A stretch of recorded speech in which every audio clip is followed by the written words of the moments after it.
Welcome to Battleground Chats, where I chat to interesting risk and resilience people around Australia and the world.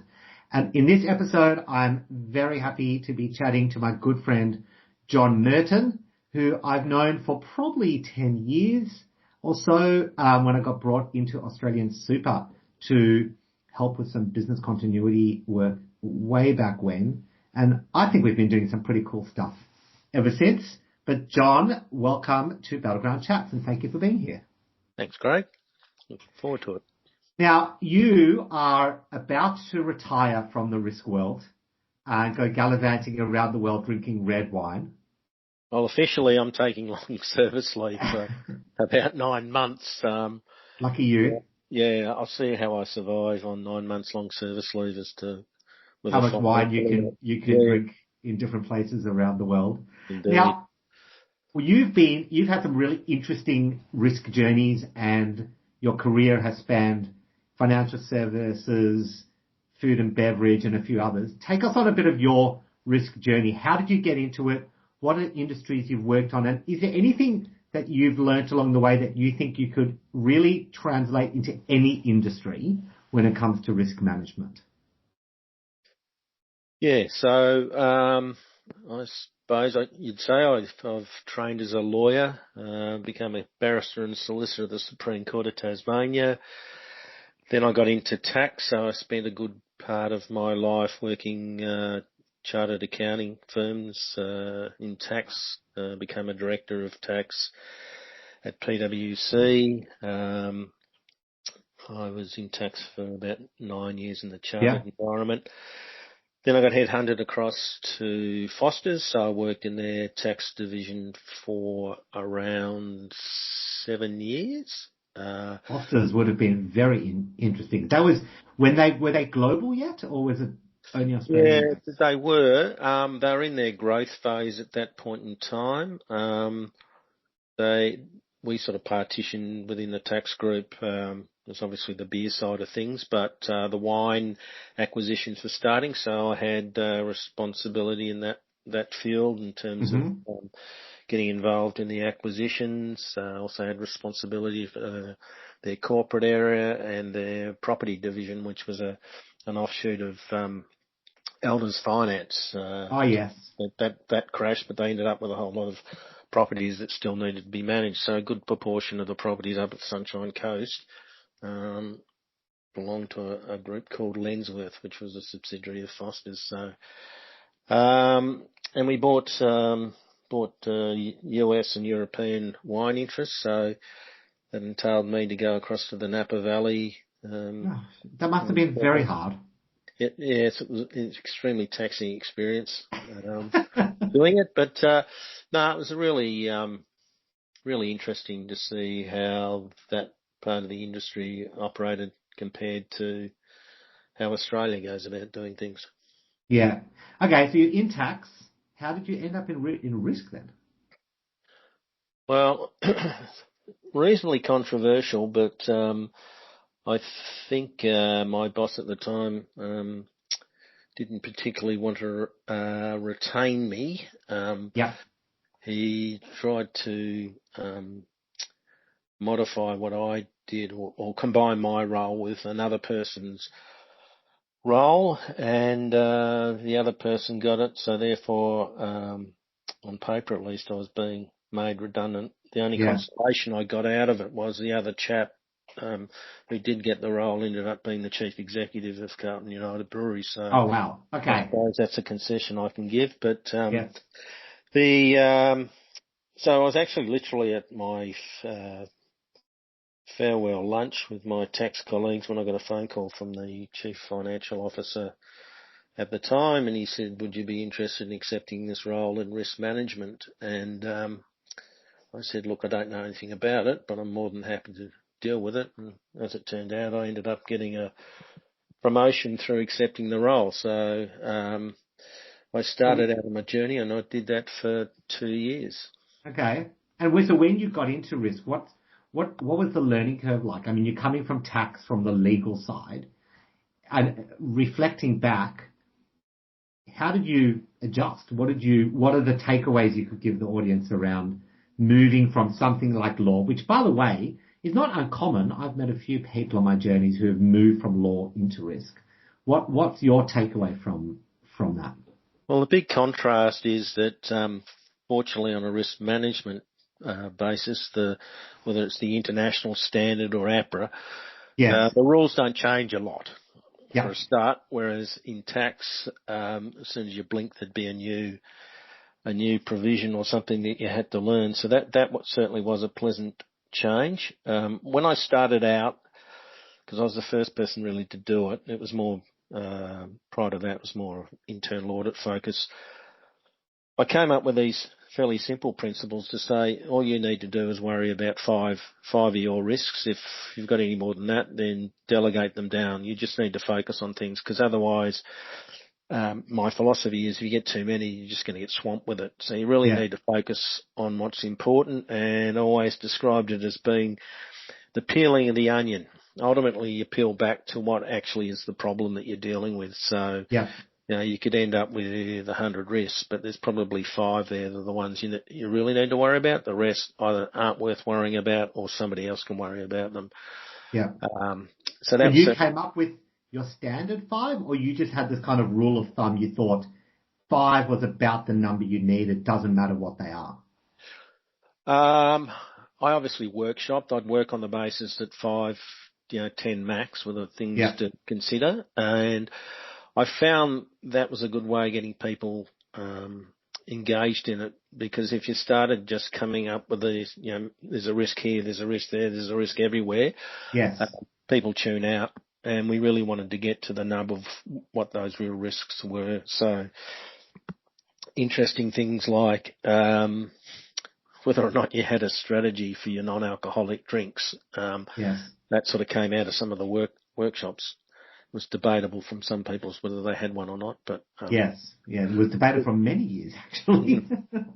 So that was on the risk management side, and then business continuity, there weren't any plans, so my role was to develop some, and that was really worthwhile as well, going to the various breweries or the wineries to actually and warehouses to talk to them through it, and things like designing warehouses where if they're automated in the sense that they can go and pick up pallets and things, but the problem is if the automation didn't work, they couldn't fit a forklift truck in there. So little considerations. Small issues. Yeah.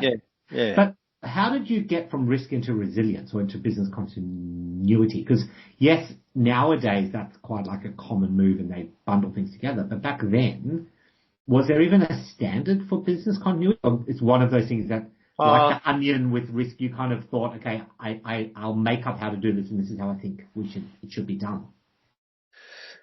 Yeah, it sort of came together. I mean, there was certainly a need for it. I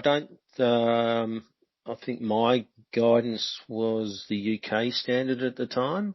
Yes, which became the international standard eventually. Yeah. So I used that to draft it. I did have a consultant that was meant to be helping me with it, but there wasn't a lot of production of information. So in the end, over a weekend, I wrote one and then said, how does this look to him? He said, yeah, that looks like it. Yeah, good. Thanks very much. Thanks very much for your help. And away I went, sort of thing on that, and we sort of rolled it out across the globe. There were 2 of us in risk management, so it was a pretty big ask to do that globally, but we seemed to manage to get through that. And then because risk management / business continuity at the time was sort of considered a soft discipline, I suppose. It wasn't sort of mandated that you needed to do things like having a regulator. It was nice to have, but whilst I was there during the growth phase, then Fosters hit the problems where ultimately they needed to split out the treasury function, etc., etc. So there were a series of redundancies, of which I was one. And where to from there? I did a bit of consultancy work, did some work up in Sydney with Woolworths, so Yep. helped them more through the risk management side and the business continuity. Yep. And then got the role at AustralianSuper, which I've been there for a bit over 15 and a half years. So in that time, I've pretty much done business continuity from go to woe. Yeah. Now, so let's focus on that. So Australian Super, now biggest super fund in Australia, pension fund equivalent overseas. You've seen it really from its infancy, right? When we first met, your boss at the time, Tony, brought me in, and we started from scratch to what it is now. What have you learned? We've had changed regulations. APRA's coming down hard now with CPF 230. We have 232. Moving from that non-regulated industry to regulated, from small to huge. Are there any key things that you think you've learned, or that's really been fascinating to you over that journey? Yeah, it's an interesting regulator to deal with, APRA, because I think double-edged sword. Yep. Doing business continuity is obviously a key focus area, so it's given those that practice in that area some credibility, I suppose, justification for why they exist. And I'd probably say in the first 5 to 7 years that I've been an Aussie Super, there weren't a lot of things that happened that draw people's attention to it. There's nothing like having a major incident somewhere that people go, yeah, we need to focus on that. Yep. Because without it, they see it more as a burden, right? It's difficult to demonstrate the value. Exactly. So there have been obviously more recent events, both within the industry and outside the industry, that have got people focused, and obviously CPS 230s. The latest one had those things in mind. Yep. I suppose, when I first started out, I inherited a business continuity plan that was about 1.5 foot thick. And I thought this will be really handy, to hold the door open while people ran out the door. But apart 100%. From that, and that sort of reinforced my view, is to try and keep things simple.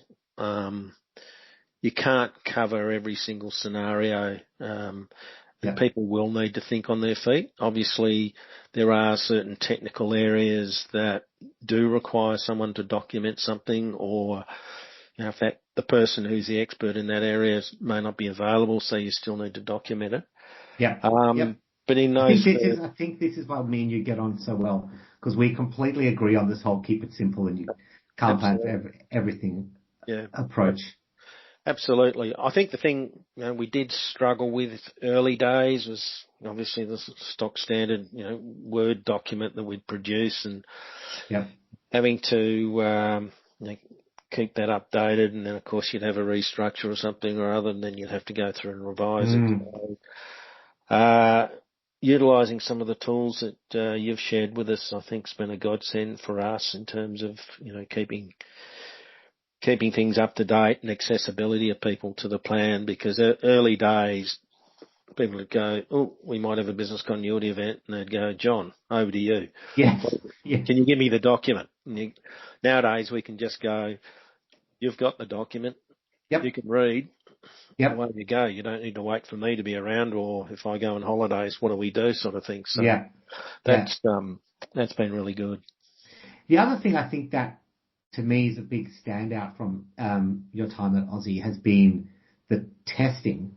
When we ran our first crisis test together, the then CEO Ian was a bit dubious about crisis testing. I think by making it a positive experience, we've had lots of crisis tests now, right? Which has really helped when things have gone wrong. So you were a cornerstone in getting that off the ground. Yeah, I think, as you say, in that first exercise, I think there was I don't know whether you said the test went well or went badly, but if it went badly, it was a good outcome because people then all of a sudden got paid attention to it all. But I think fingers crossed that the people who have participated in it have got a better understanding of it. What we call they're getting match fit in terms of understanding that the processes that people go through. I mean, it'll never be a substitute for the real event, but at least they understand the processes there. And the other thing is we've really pushed ourselves in terms of the types of things we want to test on. So whilst we might have gone through COVID and gone on just working in a hybrid environment, that's a test. Yeah. You go, well, that's not really good enough. I mean, what if our systems fall over? So we need to work through those type of scenarios and make them as realistic as possible. That people actually do need to think about.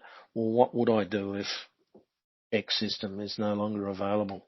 And have we properly documented what we would do in those circumstances? So, 100%. Okay, so to finish, what's the one takeaway, right? You've been working in risk and resilience now for a long time. And for our audience out there, maybe they're up and coming in the risk world or they've been around a while. What's the one takeaway from John Murton as he heads into a long service leave period of drinking wine? What's your key message? Do I have more than one? Absolutely. I think the first one I've already stated, which is trying to keep it simple. But I think as a practitioner, there's no substitute for knowing your business. Yeah. And being able to ask the right questions of people to say, well, okay, yes, I've heard what you said, but what if that happened? What does that happen?